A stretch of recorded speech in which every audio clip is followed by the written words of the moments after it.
in the Ole Moons in the month of Nana, and you're watching episode 7 of the Hawaiian Kingdom Weekly. I'm Liko Hurley on the left. And I'm Malu here right. Over 30% of Kanaloa burned last week after a fire broke out on the west end of the island, near the headquarters of the Kaho'olawe Island Reserve Commission. The fire claimed around 9,000 acres, including one of the Commission's storage facilities. Prayers for rain were answered over the weekend, calming the flames, but firefighters remain vigilant.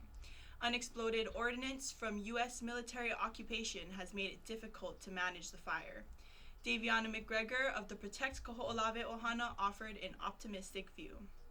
We can foresee the positive impacts of the fire, the clearing of invasive species, the revelation of archaeological sites, opening up the coastal area for an alaloa or around the island trail that has already taken 10 years to clear.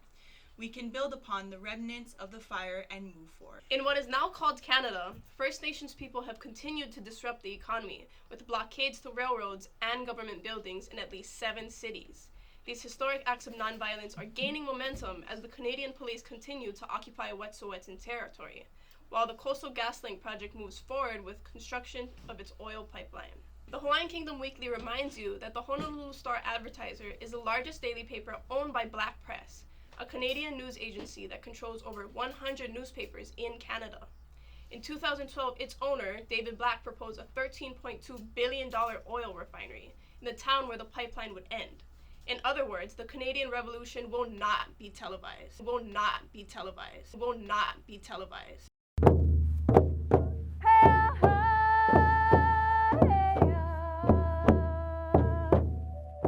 Now, an update on the outbreak of the coronavirus disease that began in China in December 2019. The disease has spread to 6 states on the continent and has confirmed cases in 60 countries. In Hawaii, no one who came into contact with the 2 Japanese travelers has yet been tested.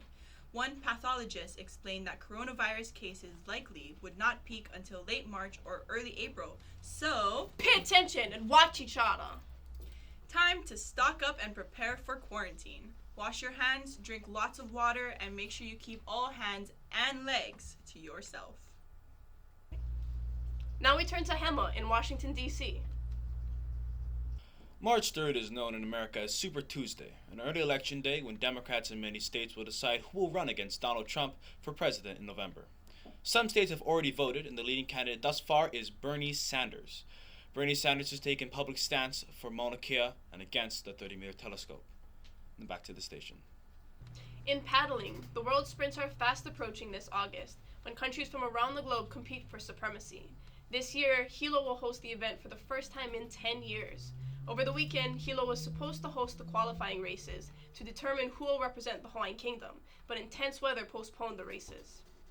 Thanks for believing in the Hawaiian Kingdom Weekly.